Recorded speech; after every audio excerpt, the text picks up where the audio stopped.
నమస్కారం NSTV news కి స్వాగతం. నా పేరు సంధ్య. ముందుగా వార్తల్లోని ముఖ్యాంశాలు.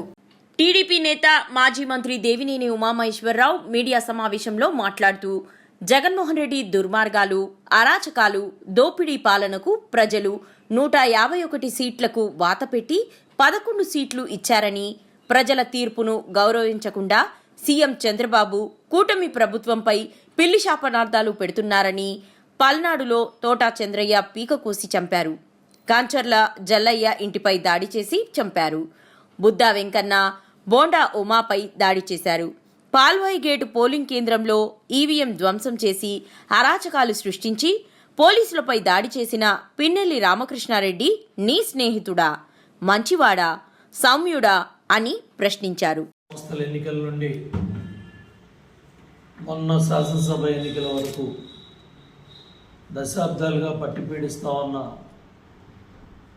పల్నాడులో, మాచర్లలో పిన్నెల్లి రామకృష్ణారెడ్డి అరాచకాలు, దురాగతాలు, ఎంతోమంది తెలుగుదేశం పార్టీ కార్యకర్తల్ని, నాయకుల మీద దాడులు, స్థానిక సంస్థల ఎన్నికల సమయంలో తోట చంద్రయ్యని పీక కోసి చంపిన సంఘటనలు, అదేవిధంగా పెళ్లికి వచ్చిన కంచర్ల జల్లయ్య ఇంటి మీద దాడి చేసి చంపిన వివరాలు, హైకోర్టు లాయర్ పారాకిషోరు, బుద్దా వెంకన్న, అదేవిధంగా బోండా ఉమ ఎన్నికల సమయంలో ఆ ప్రాంతానికి కంప్లైంట్ ఇవ్వడానికి వెళ్తే వాళ్ళ మీద జరిగిన దాడులు, ఇన్ని అరాచకాల కేంద్రమైన పిన్నెల్లి రామకృష్ణారెడ్డి పాల్వాయి గేట్ ఎన్నికల బూత్లో ఈవీఎంలు ధ్వంసం చేసి అధికార యంత్రాంగాన్ని బెదిరించి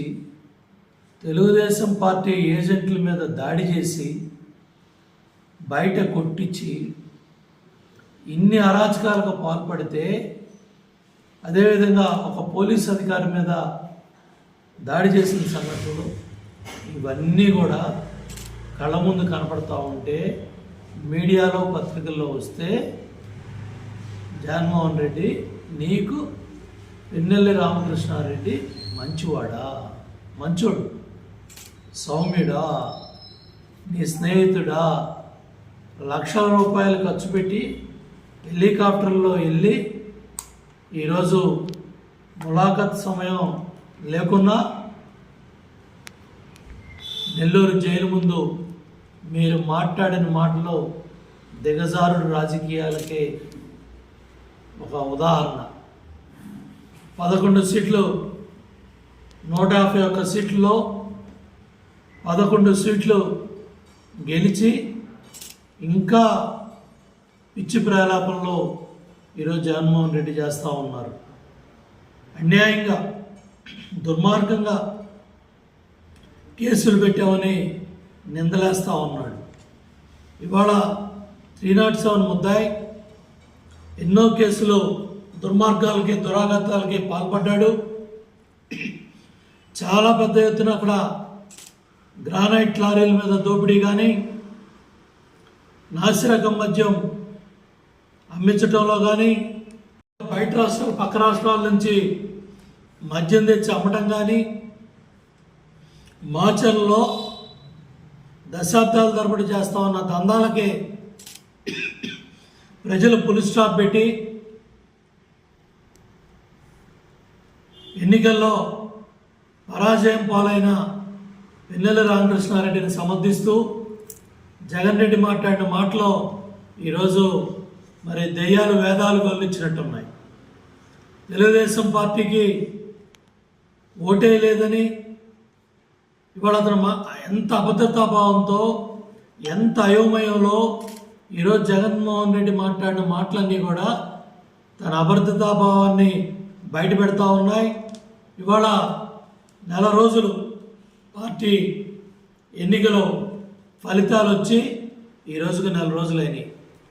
65 లక్షల మంది ఎవరైతే పింఛన్దారులు ఉన్నారో వాళ్ళందరూ కూడా మొదటి 2 రోజుల్లో అన్నీ పూర్తి చేసి పేదవాళ్ళ చేతికి, ఎవరైతే పింఛన్దారుల చేతికి డబ్బులు వెళ్ళాయి, ఫస్ట్ తారీఖే జీతాలు మర్చిపోయిన ఉద్యోగ వర్గాలు, అదే రిటైర్మెంట్ ఎవరైతే పింఛన్దారులు ఉన్నారో వాళ్ళందరికి కూడా మొదటి తారీఖులోనే వాళ్ళ ఖాతాల్లోకి డబ్బు వెళ్ళింది చూసి ఓరవలేకపోతా ఉన్నాడు, తట్టుకోలేకపోతా ఉన్నాడు, నిందలేస్తూ ఉన్నాడు, చాలా అభద్రతా భావంతో మాట్లాడుతూ ఉన్నాడు.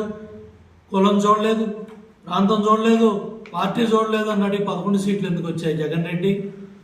నువ్వు చేసిన దుర్మార్గాలు, నీ ప్రభుత్వ హయాంలో మీరు చేసిన అరాచకాలు, దోపిడీ, దుర్మార్గాలు, లక్షల కోట్ల దోపిడీ, వీటన్నిటికీ వెరిసే నీకు 11 సీట్లు వస్తే నువ్వు ఈరోజు శాపనార్థాలు పెడుతున్నావు, పిల్లి శాపనార్థాలు పెడుతున్నావు. నీ పిల్లి శాపనార్థాలు ఆపు. నువ్వు డోర్ డెలివరీ చేసింది ఎవరిని? ఒక ఎస్సీ సోదరుణ్ణి. డోర్ డెలివరీ చేసింది ఎవరిని? ఏముద్రిచ్చావని ఇవాళ ఎన్నికల ఫలితాలు వచ్చాక కూడా నీ మాటల్లో మార్పు లేదు, నీ ప్రవర్తనలో మార్పు లేదు, నువ్వు చేసే ఆరోపణలో కూడా వాస్తవాలు లేవని నేను తెలియజేస్తా ఉన్నా. రాష్ట్రాన్ని రావణ కాష్టం చేసి 5 సంవత్సరాలు పరదాలు కట్టుకొని 5 సంవత్సరాలు తాడేపల్లి ప్యాలెస్కి పరిమితమైన జగన్ రెడ్డి ఈరోజు ప్రజా పరిపాలన, కూటమి పరిపాలన, ఇవాళ తెలుగుదేశం, జనసేన, బీజేపీ ప్రభుత్వం అధికారంలోకి వచ్చిన తర్వాత జరుగుతున్న సంక్షేమ కార్యక్రమాలు, చేస్తూ ఉన్న కార్యక్రమాలను చూసి ఓరవలేక, ఏడవలేక, తట్టుకోలేక ఇవాళ జగన్ రెడ్డి ఈ పిల్లి